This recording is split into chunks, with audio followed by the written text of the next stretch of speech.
କେନ୍ଦୁଝର ସାରଥୀ ସେବା ପରିବାର ପକ୍ଷରୁ ଅସହାୟ ଗରିବ ଶ୍ରେଣୀ ଲୋକମାନଙ୍କୁ ନୂତନ ବର୍ଷରେ ଶୀତବସ୍ତ୍ର ବଣ୍ଟନ। ବିଗତ ଦିନରେ ବାବା ସାରଥୀ ଦେବଙ୍କୁ ନେଇ ଅନେକ ବିବାଦ ଉପୁଜିଥିଲା, ହେଲେ ନିନ୍ଦା ଅପବାଦରେ ଖାତିର ନ କରି ଆଜି ବି ସାରଥୀ ପରିବାର ଜାରି ରଖିଛି ନିଜର ସେବା କାର୍ଯ୍ୟ। ହଁ ଦର୍ଶକ ବନ୍ଧୁ, ଆମେ କହୁଛୁ ସାରଥୀ ସେବା ପରିବାର କେନ୍ଦୁଝର କଥା।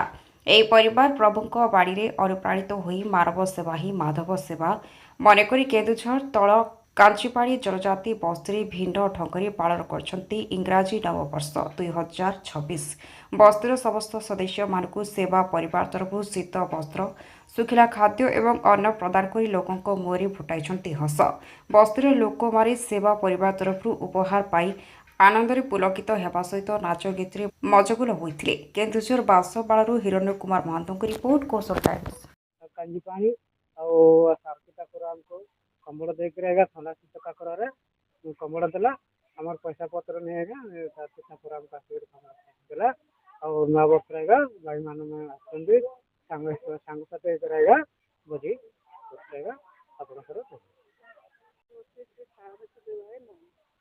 ଆଜି ନୂତନ ବର୍ଷ 2026 ଲୋକ ତ କେତେ ଆଡ଼େ କେତେ କୁଆଡ଼େ ଯାଉଛନ୍ତି, ଜିରୋ ନାଇଟ୍ ସେଲିବ୍ରେସନ୍ କରୁଛନ୍ତି, କେତେ ପିକନିକ୍ ଯାଉଛନ୍ତି, ମଦ ମାଂସରେ ଲିପ୍ତ ରହୁଛନ୍ତି। କିନ୍ତୁ ଆମେ ଛୋଟ ପ୍ରୟାସ ମହାପ୍ରଭୁଙ୍କର ବାଣୀ ଥିଲା ମାନବତା ହିଁ ମାଧବ ସେବା, ତେଣୁକି ଆମେ କିଛି ଆସିଛୁ ଏ ଗାଁକୁ। ଲୋକଙ୍କୁ ମାନେ ବହୁତ ଥଣ୍ଡାରେ ମାନେ କାକରରେ ଶୀତ ବସ୍ତ୍ର ତାଙ୍କୁ କିଛି ଦେଇଛୁ, କମ୍ବଳ ଆଉ କିଛି ଖାଦ୍ୟ ଆମେ ବ୍ୟବସ୍ଥା କରୁଛୁ। ଲୋକ କେତେ ଆଡ଼େ କେତେ କ'ଣ ପିକନିକ୍ ଯାଇକି କେତେ କ'ଣ ମଜାମସ୍ତି ଏଇଟା ଆମେ ବଞ୍ଚିଥିଲା ପର୍ଯ୍ୟନ୍ତ ଯେତେବେଳେ ଦିନ ବଞ୍ଚିଥିବ ଆମେ ଏ କାର୍ଯ୍ୟ ଆମର ଚାଲିଥିବ।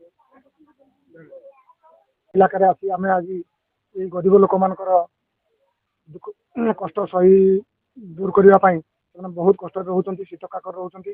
ତେଣୁ ତାଙ୍କୁ ଆମ ସାରଥୀ ପରିବାର ତରଫରୁ ସାରଥୀ ପରିବାର ତରଫରୁ ଆମେ ଶୀତ ବସ୍ତ୍ର ପ୍ରଦାନ କରୁଛୁ। ନୂତନ ବର୍ଷରେ ଆଜି ଏଇ ଯେଉଁ ଶୀତ ବସ୍ତ୍ର ପ୍ରଦାନ କଲୁ, ଆମେ ପ୍ରଭୁଙ୍କର ବାଣୀ ଥିଲା ଯେ ଗରିବ ଦେଖ ଗଲେ ଗୋବିନ୍ଦକୁ ଦେଖ।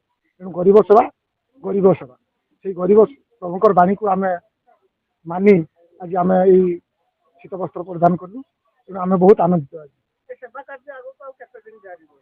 ସେବା କାର୍ଯ୍ୟ ଆମକୁ ଯେତେ ଦିନ ପର୍ଯ୍ୟନ୍ତ ଆମର ଏଇ ଜୀବନ ପ୍ରାଣ ଶରୀରରେ ବଞ୍ଚିଥିବ ଆମେ ପ୍ରଭୁଙ୍କର ସେବା କାର୍ଯ୍ୟ କରିଚାଲିଥିବୁ ଆଉ ପ୍ରଭୁଙ୍କର ଗୁଣଗାନ କରିବୁ। ଆଜ୍ଞା, ସାରଥୀ ବାବାଙ୍କୁ ନେଇ କିଛି ଦିନ ତଳେ ଅନେକ ବିବାଦ ଦେଖାଯାଇଥିଲା, ଏ ସମ୍ପର୍କରେ କ'ଣ କହିବେ? ବିବାଦ ତ ଆଜ୍ଞା ଦୁନିଆ ବହୁତ ବିବାଦ ପ୍ରଭୁଙ୍କ ନିନ୍ଦାର ଟୀକା ଦେବେ, କିନ୍ତୁ ପ୍ରଭୁଙ୍କ ଦେହରେ ନିନ୍ଦାର ଟୀକା ଲାଗିବନି। କାହିଁକି ନା ସିଏ ହେଉଛନ୍ତି ସ୍ୱୟଂ ପରମ ବ୍ରହ୍ମନାରାୟଣ ପ୍ରଭୁ ସାରଥୀ। ସେ କାହିଁକି ନା ପ୍ରତ୍ୟେକ ଯୁଗରେ ଭଗବାନ ରାମଙ୍କୁ ବି କଷ୍ଟ ଦିଆହେଇଛି, ଭଗବାନ କୃଷ୍ଣଙ୍କୁ ବି କଷ୍ଟ ଦିଆହେଇଛି, ଆଉ ପ୍ରଭୁ ସାରଥୀଙ୍କୁ ବି କଷ୍ଟ ଦିଆହେଇଛି। କିନ୍ତୁ ତଥାପି ପ୍ରଭୁଙ୍କର ବିଶ୍ୱ ବିଜୟୀ ହେବା ପାଇଁ ସେ ଆସିଛନ୍ତି, ବିଶ୍ୱ ବିଜୟୀ ହେବେ। ପ୍ରଭୁ ସାରଥୀଙ୍କର ଜୟ ଜୟକାର।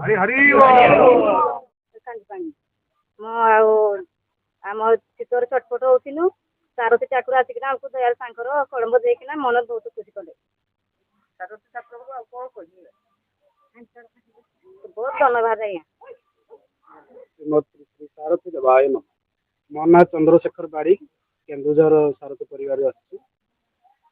ଆଜ୍ଞା ଦେଖନ୍ତୁ, ଆଜି ସାରଥୀ ପରିବାରର ସମସ୍ତ ସଦସ୍ୟ କାଞ୍ଜିପାଣି ତଳଜଙ୍ଗ ସାହିରେ ଶୀତ ବସ୍ତ୍ର ଏବଂ କିଛି ଶୁଖିଲା ଖାଦ୍ୟ ଅନ୍ନ ବ୍ୟବସ୍ଥା କରିଛନ୍ତି। ଏ ସମ୍ପର୍କରେ କିଛି କୁହନ୍ତୁ। ପ୍ରଭୁ ସାରଥୀ ଦେବ ଆମକୁ ଶିକ୍ଷା ଦେଇଛନ୍ତି ସେବା, ସାଧନା, ସତ୍ସଙ୍ଗ। ଗତକାଲି 2025 ମସିହାର ଶେଷ ଦିନରେ ଆମେ ସତ୍ସଙ୍ଗ ଆୟୋଜନ କରିଥିଲୁ। ଆଜି ପ୍ରଥମ ଦିନ 2026 ମସିହାର।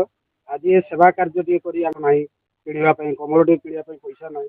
ତ ଆଜି ଆମେ ଚିନ୍ତା କଲୁ ଯେ ପାହାଡ଼ ଏରିଆ, ତେଣୁ ଯାଇକି ଆମେ ଖଣ୍ଡେ ଖଣ୍ଡେ କମଳ ସମସ୍ତଙ୍କୁ ଦେବା ଏବଂ ସେମାନେ ଥଣ୍ଡା କାକ ରକ୍ଷା ପାଆନ୍ତୁ। ଏହା ଆମ ପ୍ରଭୁଙ୍କର ବାଣୀ, ସେବା, ସାଧନା, ସତ୍ସଙ୍ଗ, ତାକୁ ଆମେ ସାର୍ଥକତା କରୁଛୁ।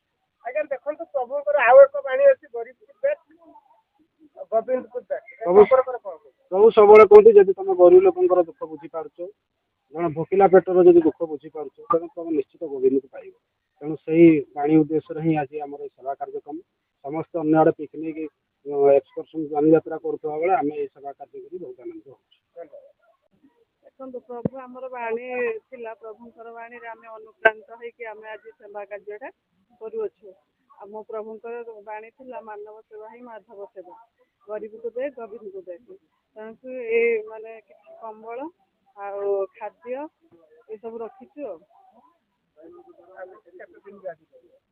ଏଇଟା ଆମେ ବଞ୍ଚିଥିଲା ପର୍ଯ୍ୟନ୍ତ ଯେତେବେଳେ ଦିନ ବଞ୍ଚିଥିବ ଆମେ ଏ କାର୍ଯ୍ୟ ଆମର ଚାଲିଥିବ।